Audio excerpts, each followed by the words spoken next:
इस संदर्भ में मैं आपको बताना चाहूँगा कि साथियों, विपक्ष के सभी सांसद एकजुट होकर जब देश के जो महत्वपूर्ण मुद्दे हैं, वो चाहे पिछले 8 महीनों से जो हमारे देश के किसान देश की राजधानी दिल्ली में बॉर्डर पर बैठे हुए हैं, वो किसानों का मुद्दा हो,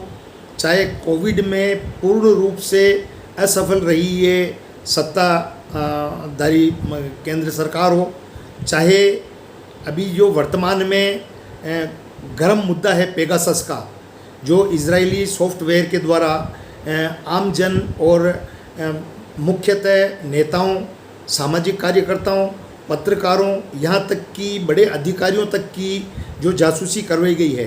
पेगासस सॉफ्टवेयर के माध्यम से, वो मुद्दा हो, चाहे अभी जो लेटेस्ट मूल्य वृद्धि महंगाई को लेकर सभी जगह कांग्रेस पार्टी एवं मुख्यतः विपक्ष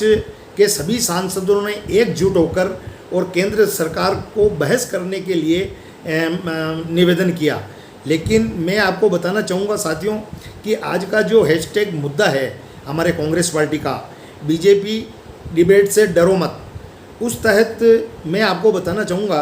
कि वर्तमान में जो ये चारों मुद्दे हैं, पहले वाले मुद्दों को आप छोड़िए, नोटबंदी, जीएसटी, सीएसटी, ये सब छोड़ दीजिए। अभी वर्तमान के जो ये मुद्दे हैं और जो विपक्ष चाह रहा है उस पर केंद्र सरकार उल्टा चोर कोतवाल को डांटे वाली स्थिति बना रखी है इन लोगों ने। ये लोग आज भी, चाहे उसमें प्रधानमंत्री महोदय हों, चाहे गृह मंत्री महोदय हों, पूरी सरकार जो सत्तासीन सरकार है वो अपनी इमेज मेंटेन करने में लगी हुई है। और यहाँ तक कि इनके सांसदों को उकसाकर और कांग्रेस पार्टी के जो सांसद हैं और विपक्ष के, उनको ईडी के माध्यम से, इनकम टैक्स के माध्यम से या सीबीआई के माध्यम से डरा धमका कर और उन पे छापे डलवा कर और उनको देशद्रोही साबित करना चाह रही है। ये लोकतंत्र में कहाँ तक चलेगा और कहाँ तक सत्य है। दूसरा, मैं आपसे निवेदन करना चाहूँगा कि अगर सरकार वास्तव में, केंद्र सरकार अपने इन मुद्दों के लिए नहीं डर रही है, वो चाहे किसानों का मुद्दा हो, चाहे कोविड का मुद्दा हो, चाहे महंगाई का मुद्दा हो,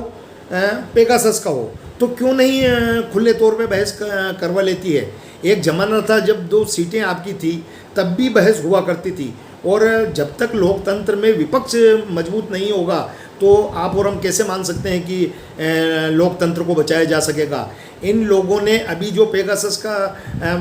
ताज़ा जो मुद्दा उठा है उसमें बिल्कुल ये क्लियर हो चुका है कि लोकतांत्रिक तरीके से जो गठित सरकारें थी, वो चाहे मध्य प्रदेश की हो, कर्नाटका की हो, गोवा में इन्होंने कोशिश की, महाराष्ट्र में इन्होंने कोशिश की, यहाँ तक कि हमारे राजस्थान को भी इन्होंने नहीं बख्शा। ये तो हमारे अशोक गहलोत जी यशस्वी मुख्यमंत्री, हमारे वहाँ के जो विधायक, स्वाभिमानी विधायक थे, उस वजह से हमारी सरकार आज चल रही है। तो मैं ये निवेदन करना चाहूँगा कि अगर केंद्र सरकार को कोई खतरा नहीं है तो फिर विपक्ष के कहने पर इन मुद्दे पे चर्चाओं के लिए क्यों भाग रही है। अतः हम निवेदन करेंगे मोदी सरकार से कि वो इन मुद्दों पर